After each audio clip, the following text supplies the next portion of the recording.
Most people don't realize this, but the moment you reach for a lottery ticket, something deeper is happening. It's not just a game of numbers, it's a mirror.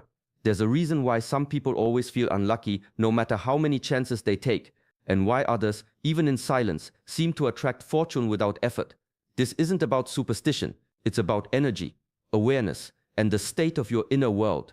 In the Shaolin tradition, we don't believe in random outcomes. There is no such thing as coincidence. Every win, every loss begins far before the result shows up. It begins in the mind, in the breath, in the way you stand in the world.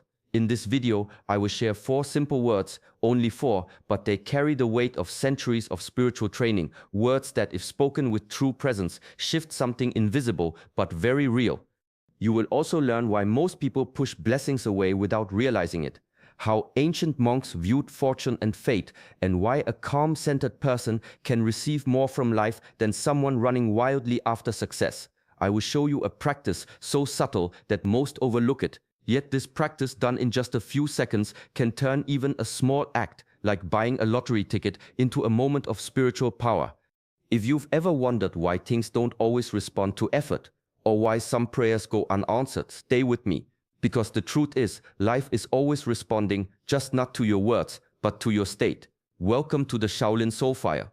If you walk this path with sincerity, everything begins to change. Make sure to subscribe and let's continue this journey together. Before the feet move, before the hand reaches, before the words are spoken, the monks ask one quiet question: is your energy clean or chaotic? This is not a moral question. It's not about good or bad. It's about clarity, intention, presence, because every action carries a vibration, and that vibration determines what kind of response the world will give you. I once watched an old master refuse to accept a gift, a beautiful box of tea brought by a wealthy man hoping to earn favor. The master smiled gently, placed his hand on the box, and said, "It's not the tea that is heavy, it's your energy." The man didn't understand. He had come with hidden motives, hoping to gain something in return. And the master felt it immediately, not in the words but in the field around them. Now consider this. When you walk into a shop and buy a lottery ticket, what's moving you? Excitement, calm clarity, or is it fear, a feeling of lack, the desperate hope that money will fix what discipline hasn't? The energy behind the action is the action. You can speak blessings with a bitter heart, and they will not land. You can pray from panic and wonder why nothing changes. But even one step, taken with clean energy, moves the entire path beneath your feet. So before the ticket, pause. Feel your breath. Ask the one question the monks never skip. Am I centered or am I grasping? Because when you chase from emptiness, you stay empty. But when you move from stillness, even the unseen begins to arrange itself around you. Most people speak words like wishes, soft, uncertain, as if they're asking the sky for mercy. But the old teachings are clear. Don't ask a line. The phrase, "I am already blessed," isn't some magic charm. It's a position, a stance. It's how a trained mind enters the world with steadiness, not need, with fullness, not hunger. In the Shaolin path, this is called internal authority. The strength to claim something before the outer proof arrives. It's not arrogance, it's clarity. The student who walks with gratitude before the reward is given is the one most ready to receive it. This idea echoes across cultures. In Vedanta, the teaching is simple. You are not lacking, you are not separate. The outer is simply a projection of the inner. So speak not from desire, but from knowing. The moment you say, "I am already blessed," you shift the signal. Life listens to that. There's an old story of a monk who during famine was asked why he looked so calm. He replied, "Because the field of my mind is fertile. Something will grow." And sure enough it did. Not through miracles, but through quiet readiness.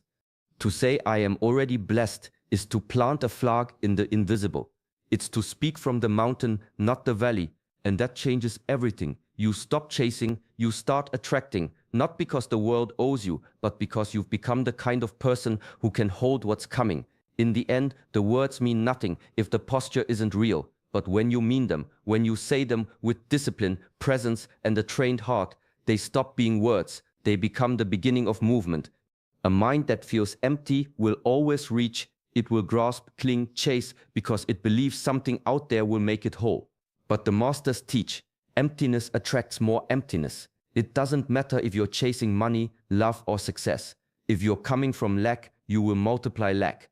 That's why the phrase "I am already blessed" is not about pretending, it's about correcting the signal. The moment you say those words with presence, something shifts. Your breath deepens, the body softens, craving gives way to calm. You're no longer searching, you're sitting in enoughness. And that feeling, that quiet fullness, pulls things toward you. Not because you demanded it, but because you've become the kind of vessel life can pour into. There's a discipline to this.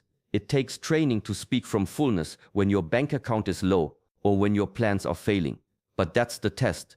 The old monks would say, true power is shown not in control, but in stillness during the storm. They trained their students to fast, not just from food, but from desperation, to sit without reaching, to walk without asking, and in that state, blessings began to arrive, not because they begged, but because they became. A beggar sends out the signal, I do not have. A magnet sends out, I am already complete. And the world, ever responsive, always answers accordingly. So when you say, I am already blessed, say it like a master.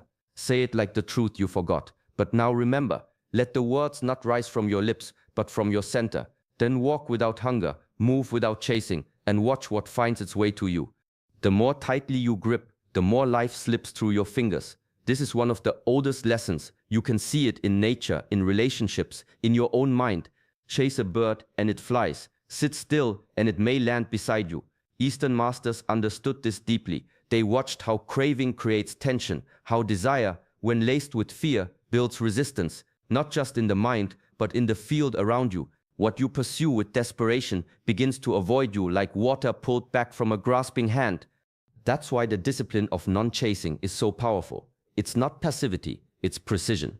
The martial artist doesn't lunge wildly. He waits, he breathes, he meets the moment, not with force, but with readiness. That same principle applies to fortune, to love, to opportunity. Move with calm expectation, and the world reads your stillness as strength.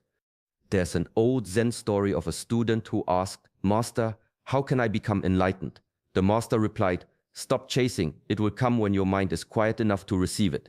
Still water reflects clearly, but a disturbed surface distorts everything. So the question becomes, can you remain centered even when you want something deeply? Can you train your nervous system to stay soft while your vision remains sharp? That is true mastery, not denial of desire, but liberation from its grip.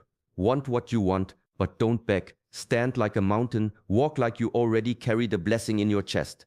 Because when you no longer chase what's outside, what's meant for you starts moving your way. And not in chaos, but in silence and with grace.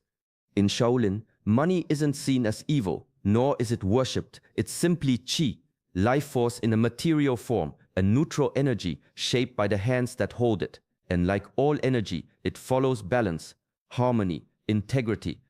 If a vessel is cracked, water leaks.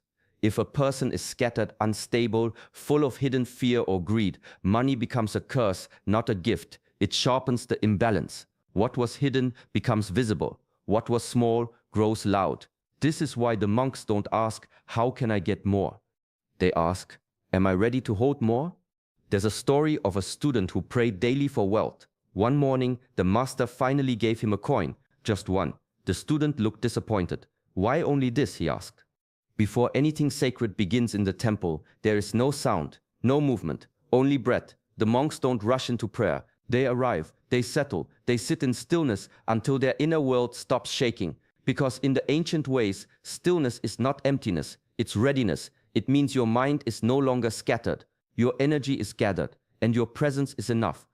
This is why, before even the smallest ritual, offering incense, pouring tea, bowing at the altar, there's a pause, a moment of grounding, not for the gods, but for the self. If you can't sit still with yourself, how will you sit with wealth, with responsibility, with change?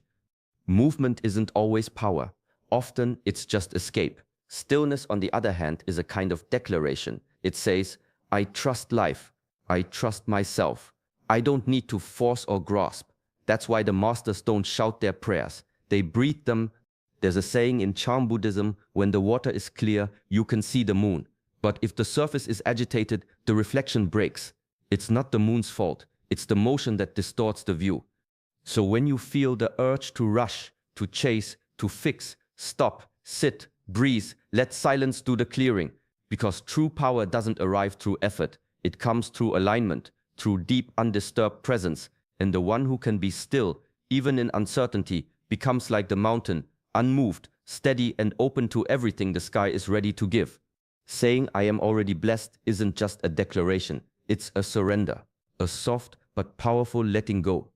In that moment, you're not reaching for the outcome, you're stepping back from it, releasing your grip, and that release creates space for life to move, for energy to shift, for the blessing to find its way without being chased. This is the paradox the ancient masters understood well. The more you cling, the more it slips away. But when you stop needing, when you no longer believe your peace depends on getting it, that's when things begin to arrive. There's a quiet strength in those who can walk without begging. You'll see it in the monk sweeping the floor without complaint, in the farmer who plants his seeds, then waits for the rain without anxiety. They act with full presence but without attachment. They know the outcome isn't theirs to control. One master once said, "True prayer ends in silence, not in repeated demands, but in trust." After the words are spoken, after the breath is taken, there is only the waiting and the knowing that you've already aligned yourself. When you say, "I am already blessed," you are stepping into the present moment fully, no longer bargaining with the future, no longer convincing yourself that you're lacking. It's not a spell, it's a shift from tightness to ease, from chasing to allowing. And strangely, beautifully, that's when doors open, not because you forced them, but because you stopped standing in the way. Let the words rise from stillness. Say them once like you mean them, then release the outcome like a leaf floating down a stream. The less you need it, the more freely it comes. The moment your fingers touch the ticket, pause. Not for luck, but for awareness. Because it's never about the numbers. Those are just symbols. The real practice lies in what the moment reveals about you. Do you feel a spike of hope, a wave of anxiety, a silent voice whispering, "Maybe this will save me"? That's where the work begins. Not after the draw, but in the stillness before. The Shaolin path isn't about grand gestures or dramatic enlightenment. It's about precision in small moments, choosing presence over reaction, breath over impulse. Every action is a mirror, especially the quiet ones. Buying a ticket seems small, forgettable, but your energy in that moment speaks volumes. Are you acting from trust or from lack, from inner fullness or craving? One master used to give his students a single coin each morning, not to spend, but to observe. What did the coin awaken in them? Greed, gratitude, planning, worry. He would say, "This coin is not for food, it's for insight." That's the way of training, using everyday moments as the dojo. Nothing is separate from practice. So when you engage with chance, whether it's a lottery ticket, a risky decision, or a silent hope, watch your inner posture. Don't judge it, just see it. Because mastery begins with seeing clearly, with not flinching from what rises, with letting the moment show you where you're still clinging. In the end, the numbers may never align, but if the mind does, you've already won something far more rare. The world responds to the way you hold yourself in small, unseen seconds. That's where energy shifts. That's where power begins to build. So in the end, it's not about the lottery. It's not about luck or chance or numbers drawn from a machine. It's about the energy you bring to a single moment. Those 4 words, "I am already blessed," are not just something you say. They are something you become. A ritual of stillness, a way of stepping into alignment before the world responds. Because the moment before you act, that's where the seed goes into the soil. That's where your state shapes your fate. Speak the words with breath. Say them with presence. Let them quiet the craving and anchor you in enoughness. And then, whether the ticket wins or not, you've already shifted something deeper. You've trained the mind. You've practiced calm. You've moved like a monk quietly, intentionally.